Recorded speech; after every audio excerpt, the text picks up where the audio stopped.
Bonjour à toutes et à tous et bienvenue dans cette nouvelle vidéo sur la chaîne Artefact. Aujourd'hui, on s'ouvre une petite dinguerie puisque on va ouvrir une boîte de booster collector de nouvelle édition Dragons of Tarkir.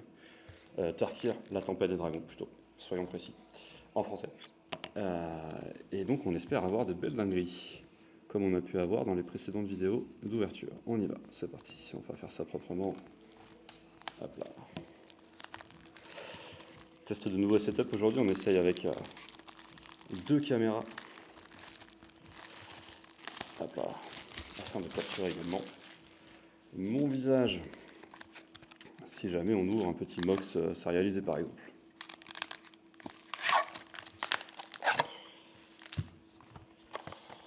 Allez, voyons voir ce que nous réserve du coup cette extension. Alors, est-ce qu'il y a une ouverture facile sur les boosters? J'ai pas l'impression, donc ça veut dire qu'on va les ouvrir un peu difficilement, comme d'habitude avec les boosters collector. Voilà, tac. Et j'ai l'impression que la rare est au début, on va voir. Tout à fait. Ok, donc on fera à l'envers pour les prochains. Du coup, on commence avec un brise-siège Marduin, avec le traitement alternatif qui rend plutôt bien en foil, je dois dire. Régent de Florian, ok. Siège de glace bois. Gargantuesque de la canopée pour la carte de commandeur. Carapace tempête vagabonde. La tortue. Et ensuite, les landes. Oh, très joli. Très joli traitement alternatif qui rappelle un peu celui d'Eldraine. Pour ceux qui voient de quoi je parle, avec notamment le frame aventure. Et ensuite, on est sur les Unco. Ok, monuments et les communes. Ok. Souffle caustique dessiné par Camille Elker, notamment. Allez, hop, c'est parti. Premier booster, petite mise en jambe. Gentiment. On va du coup les ouvrir par le bas, afin de ne pas se spoiler eh bien la rare tout simplement. Superbe jeton copie ici. Très très beau. Et on y va. Du coup, hop. Ouais, c'est un petit peu moins pratique comme ça, mais ça préserve un peu le suspense. Comme une Unco, il n'y a pas grand chose a priori de vraiment dingue, à part effectivement donc, ces petites frames alternatives qui peuvent être très sympas, notamment en foil justement sur les dragons. Mais voilà, j'ai pas vu de cartes qui break un peu une valeur ou autre. Ouh, un joli Cotis en foil, très beau. Petit foil sélectif ici, très sympa sur l'armure. Écumeur des tombes colossales pour la carte de commandeur en full art. Et une carte alternate, lutteuse porte-flamme, super carte. Enfin, super carte. Une bonne rare du set, avec le traitement alternatif ici qui est plutôt cool. Rôdeuse l'acide. Ok, 5-5 pour 4. Intéressant. Ouh, un très beau hit. Le village de l'Ève-Brume, en foil, full art.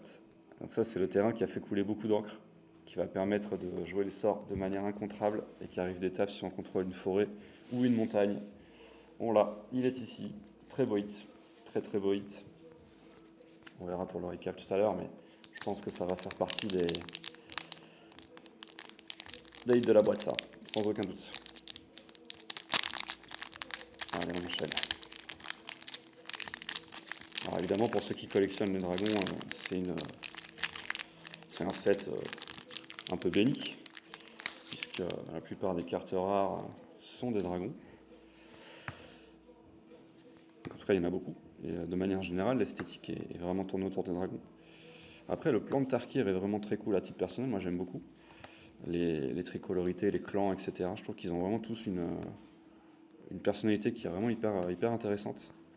Et du coup, un rapport à leurs dragons respectifs qui sont vraiment cool. Et ça donne lieu à vraiment des très belles cartes, je trouve, du point de vue esthétique. Et du point de vue du jeu, il y a certaines cartes qui ont pas mal percé. Narset, par exemple, qu'on a ici. dans sa nouvelle version. Alors pas forcément fan de ce nouveau design, mais pourquoi pas. Le terrain rare blanc, qui est clairement très en dessous du bleu. Et un trancheur en acier de Cori. Ok. Bon, les alternatives de ce traitement-là sont assez inégales, je trouve, en termes d'esthétique. Il y en a sur lesquels c'est très réussi, d'autres sur lesquels beaucoup moins. Par exemple, ce dernier qu'on vient d'ouvrir, je trouve, est moins bien réussi que par exemple la rare Jeskai qu'on a ouvert un peu plus tôt. Après, c'est peut-être mes goûts pour la tricolorité qui parlent, mais je trouve que ça dépend beaucoup des cartes, quoi. Bon, bref, en tout cas, un petit booster un peu mouais. On enchaîne. Petite de 1 pour 1. Oh, j'en ai ouvert 2. Avant-garde de Zurgo et boucher du Cairn ossuaire. Ok, 4-4 pour 4. Ce frame, par contre, est vraiment très cool. Ouh. Ouais, ça donne quand même vraiment... ça vaut le coup de s'y arrêter, quoi. 2 secondes, hein. Quand on voit ça dans un booster, c'est pas n'importe quelle carte, quoi. Le terrain full art, toujours très beau. Ouh, celui-là aussi a fait couler de l'encre. Le mage façonneur de chance, c'est une sorte de Snapcaster mage qui va du coup être légal en standard pendant un petit moment. Et qui donne Harmonize au-delà du flashback au sort du cimetière, mais pareil, gros potentiel. Très très gros potentiel. Nouveau cycle de siège aussi, très intéressant. Un Mox. Un gros Mox de Jasp. C'est Jasp ou Jasper? Il me semble. Ce serait pas un misprint quand même? Non, étonnant. Peut-être en français c'est Jasp. Bon ok, celui-ci n'est pas sérialisé ni foil, mais un Mox ça fait toujours plaisir. Et donc un nouveau siège du cycle évidemment. Intéressant. Petit Mox, on dit pas non. On dit pas non, on est clairement sur un joli petit hit. Bon, même si celui-ci a été designé pour être vraiment très difficile à casser, quoi. Une carte où il y a écrit Mox, on sait très bien que Voile en peau de serpent, reprint pour la 1000e fois. Mais bon, super carte, donc on n'est pas triste ici de l'avoir. Ok. Orage, un cycle d'orage, très bien. Dragon nez des roches, le terrain, et on y va pour les rares. Régent charognard, 4-4 pour 4. Ok. Technique de tempête, ouais, bon, ça c'est une carte de commandeur bof. Immobilité en mouvement, ok. Félotar. Félotar, pas mal. Plutôt joli en tout cas. Revenant de Carcy, ok. Ok. Bon. Pas mal de rares dans ce booster, des rares plutôt intéressantes, rien d'extraordinaire. On enchaîne. On enchaîne ici. On a déjà hit le Mox et le terrain bleu, plus le Simili Snapcaster Mage qui, je pense, va potentiellement coter un petit peu. Hein. Donc en termes de valeur, on est pas mal.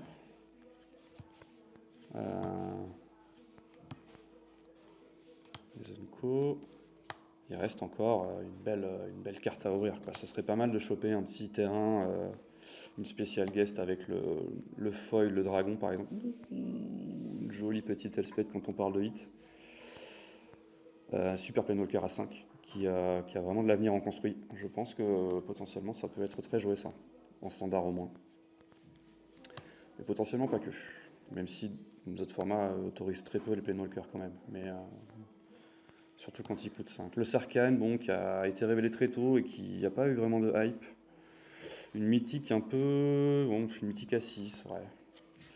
Ok, un booster un peu moins, celui-ci aussi. Ça arrive, il y en a quelques-uns comme ça. Allez. On est à la moitié de la boîte. Voyons voir ici. Ah, franc-tireur dragon, faut s'arrêter 2 secondes ici. Une 1-1 pour un vert, qui a vigilance, portée et contact mortel. Ça veut dire que tous les dragons qui coûtent 5, 6, 7, qui sont des énormes tons, meurent là-dessus. Voilà, tout simplement. C'est pas vraiment très très balance, mais bon. Très beau terrain foil. Ok.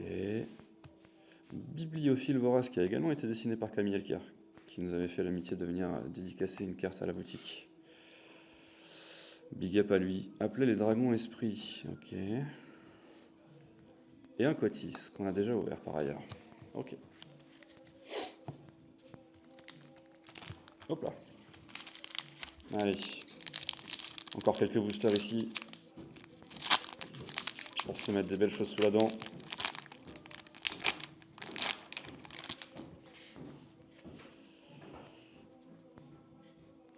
Hop.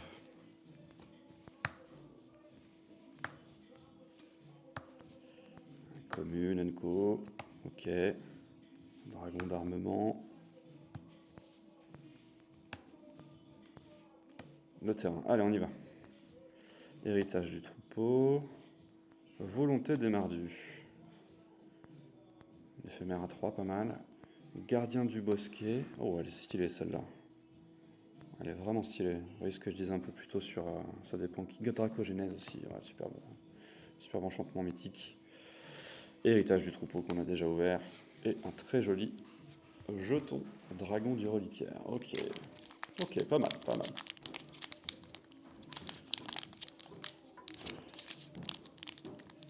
Hop.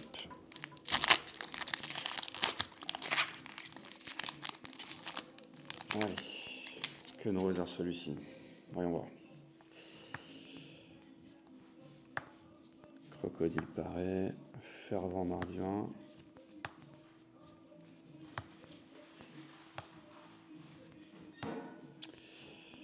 Ces alternatives par contre sont vraiment très cool je trouve. Couvée de la tempête Jume-Gueule, très sympa. J'aime beaucoup ce frame. Le terrain full art aussi. Danseur de lueur de lotus. Ok, 5. Ouais. Une rare à 5. Cotis encore. Ok, déjà eu. Dragonologue. Ok. À voir. Sympa dans un deck dragon. Celle-ci aussi, pourquoi pas. Ok, ce sera tout pour ce booster. Bon. Est-ce que le jus est déjà passé? Il nous faudrait quand même un petit drop en spécial guest encore. On a encore le droit de rêver. Dans cette boîte de booster là. À moins que ce soit pas systématique, qu'on n'ait pas un par boîte. Possible. Très beau jeton guerrier.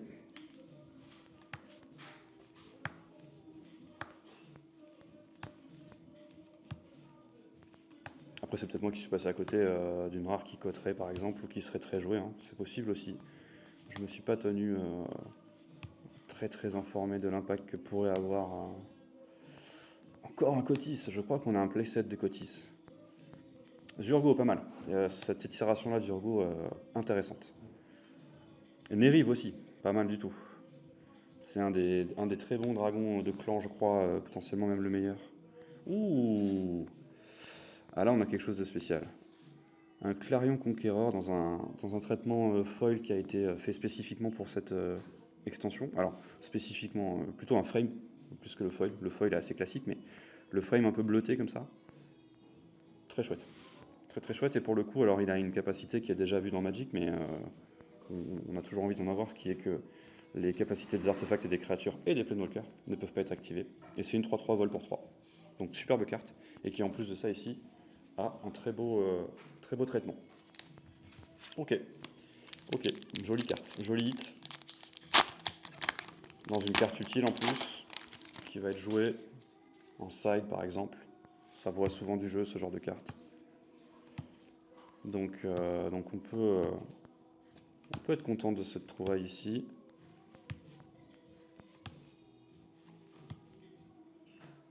Allez, Renaissance des ancêtres. Familier. Rythme de la nature. Pas mal, rythme de la nature, bonne carte. Ultimatum de Genèse en spécial guest. Ok. Ok, ce sera pas une foil écaille de dragon, mais un ultimatum de Genèse qui est une très belle carte dans tous les cas. Alors que c'est difficile un peu de la jouer dans les formats construits, c'est surtout une carte de commandeur. Par contre, elle est très belle dans cette version, vraiment très belle.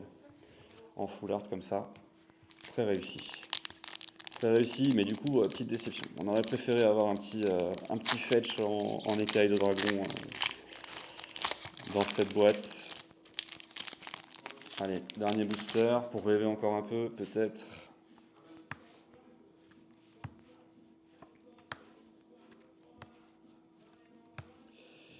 pour garder vivante la légende des ouvertures en vidéo, qui jusque-là c'était quand même vraiment à chaque fois très bien passé. Ouh, belle mythique. 5-5 pour 2, ok. Piétinement, décomposition. Ok, elle peut attaquer une fois, après on la sacrifie.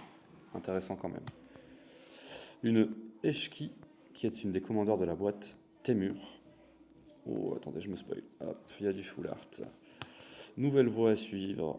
Éphémère Jeskai, qui coûte très cher. Le Conquérant Clairon, qui est celui qu'on a ouvert du coup en foil bleu. Et un rôdeur l'acide. Et ce sera tout pour ce booster. Aïe aïe aïe, ouais, c'était un peu la clim, hein. On va pas survendre le truc. Je pense que la boîte n'était pas forcément la plus dingue que celle qu'on pouvait espérer. On va quand même faire un petit récap. On a quand même cet ultimatum de Genèse ici qui est très beau. Vraiment très très beau. Mais bon, c'est un ultimatum de Genèse. Un Clairon Conquérant qui est très bien. Nérive aussi, je la mets quand même dans les mythiques importantes. Bon, Cotis, on l'a eu un nombre de fois assez incalculable, mais on va pas quand même bouder son plaisir, dirons-nous. C'est une carte qui a du potentiel, en commandeur en tout cas. Je crois que Volonté des Mardus, c'est pas mal non plus, mais je pense pas qu'on peut la mettre non plus dans les hits. Ouais, bon, encore une itération de Cotis. Appel des Dragons Esprit, bon, une carte à 5 couleurs. Est-ce qu'on peut vraiment appeler ça un hit? Je sais pas. Une mythique ici, Pérennité. Alors, bon, écoute, 6, c'est un rituel. Je suis pas sûr que ça va beaucoup de jeux. On a une espèce, quoi. Une espèce, c'est un vrai hit, c'est sûr. C'est sûr, c'est sûr. Et puis après, bah, y a le terrain bleu, bien sûr, hein. Ça, on sait que, par contre, c'est sûr que c'est un hit qui va avoir une certaine valeur. Et on a quand même eu aussi, de mémoire, le Mox, évidemment, voilà, le Mox, qui vient quand même donner une certaine profondeur à cette ouverture, quoi, on va dire. Parce que pour le coup, c'est une super carte. Le village, en foil, full art, incroyable. En plus de ça, c'est très beau. En plus d'être une superbe carte qui sera jouée, recherchée et jouée. Et ouais, je crois qu'on peut s'arrêter là sur Eshki. Bon, c'est une carte de commandant de la boîte. Peut-être que ça, le Grakasha de malédiction de putréfaction, a potentiellement aussi, lui aussi, un peu de construit dans les pattes. Une 5-5 pour 2, piétinement, sait-on jamais. Donc au final, plutôt une boîte sympa, hein, quand on met ça tout à bout à bout. J'étais un peu dur lors de l'ouverture, mais je trouve que finalement, le résultat est plutôt cool, plutôt sympa. Voilà, du coup, toutes ces cartes seront évidemment retrouvées dans les classeurs de cartes à l'unité de la boutique. Et puis du coup, bah, n'hésitez pas à passer faire un tour, si vous en cherchez quelques-unes, ou si bien vous voulez juste simplement acheter votre propre boîte pour faire votre propre ouverture. Voilà. Allez, d'ici là, on se retrouve, quant à moi, pardon, on se retrouve du coup pour une prochaine vidéo, une prochaine ouverture, pour le prochain set. Et d'ici là, du coup, c'est ça que je voulais dire. Portez-vous bien. À la prochaine.